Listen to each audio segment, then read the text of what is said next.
All right, so the White House is responding to criticism from some of the president's vocal supporters after they questioned the rationale for the war against Iran, among them Tucker Carlson and Megyn Kelly.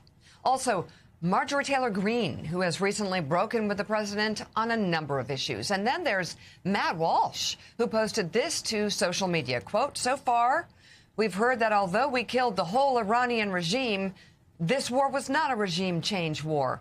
And although we obliterated their nuclear program, we had to do this because of their nuclear program. And although Iran was not planning any attacks on the U.S., they also might have been depending on who you ask. And although we are not fighting this war to free the Iranian people, they are now free, or might be, depending on who seizes power. And we have no idea who that will be. The messaging on this thing is, to put it mildly, confused." White House Press Secretary Caroline Leavitt issued a long rebuttal to that. And President Trump hit back at Carlson and Kelly, saying, quote, "I think that MAGA is Trump.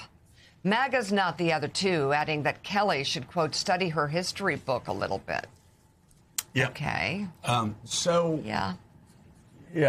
I mean, you look at what's happening here, and Jim Messina.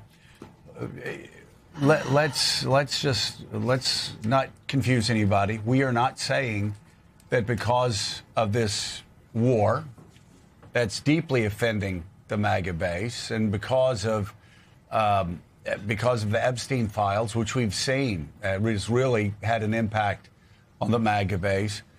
Nobody's thinking, gee, in that base, gee, I should have gone out and voted for Kamala Harris. Nobody's saying, gee, I'm going to go out and get my AOC flag and wave it high above my house. What this does, and explain this, I mean, Donald Trump has been able to pull out people that have never voted before. He's been able to pull out young men, especially, that listen to Joe Rogan, Andrew Schultz, that listen to these people who have now turned on Donald Trump on so many of these issues.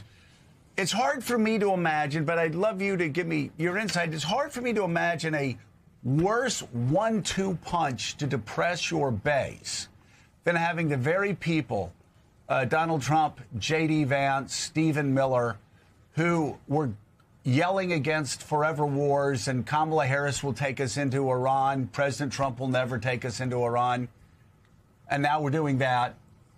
That's the one punch, and the two punches, the Epstein files. This belief among the MAGA online that the Justice Department, rightly, a rightful belief, is covering up and protecting rich and powerful men. I mean, talk about what that does for your ability to get people out to the polls in an off-year election. Well, Joe, when you talk about midterm elections, what you're really talking about is who's going to turn out. And when you look at the current Republican problem, in all these special elections around the country, Jonathan and I were just talking about this off camera, Dems are overperforming by 12.5 points. And when you look at why, it's not just Democratic enthusiasm. Republican enthusiasm has fallen through the floor. And I don't know who the brains behind their operation currently is, Joe, but if you want to start a foreign war, if you want to promise for 10 years you're going to be the guy that gets us out of foreign wars, we're now in different operations in 7 countries. At the same time, let's do the Epstein thing, apparently, which just incites your own base. You spend the entire time talking about issues that they care very deeply about. They've gotten no answers to. And what do we also know? We know at the same time, voters out there, swing voters who will decide these elections, are out there screaming, hey, this is all too expensive. I can't afford living. I can't afford health care. I can't afford gas. And so going into Iran is going to make my gas more expensive. And it's going to continue to distract a president from doing what they thought he won, what they thought he was going to do, which is focus on the economy. And so voters are really angry about this. 19% of independents say this Iran thing is a good idea. They're just screaming out for both parties to focus on them and not foreign wars.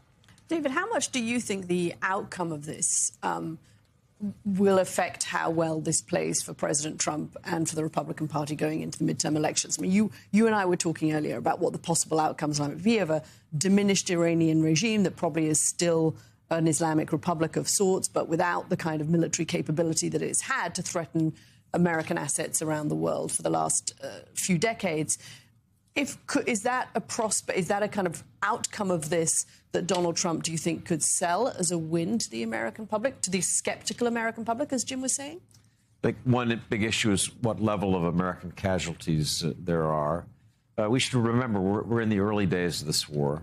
The reports that I get from people who follow it carefully are that Iranians are depleting their supplies of missiles and drones quickly with this spasm of attacks on the UAE, Saudi Arabia, Kuwait.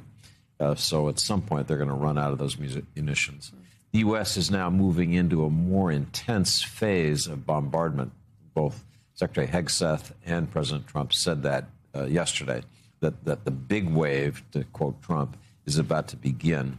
So by the end of this week, it may look a little more different on the ground. I still don't hear a clear account of what the end game is.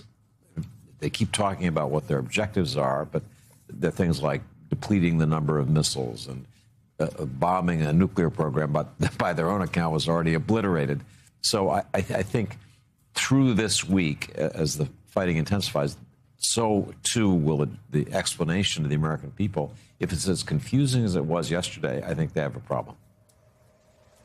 Jim, let me ask you about your new Substack piece, which I think Democrats will be smart to sort of flag and pin as they prepare for the midterms and beyond to the next presidential election. You argue Democrats need to build a relationship in an effort to stop losing all the young dudes. You get at things like TikTok, gaming, streaming, cryptocurrency, sports betting, prediction markets, and you kind of talk about a cultural reassessment as much as a policy reassessment. Can you it's a complicated issue, obviously, but if Democrats feel like they have an opportunity to get back some of these young men that they've been losing in recent elections. Welcome back. If you haven't already, please subscribe to our channel for the latest updates. Just click the subscribe button right there to stay informed.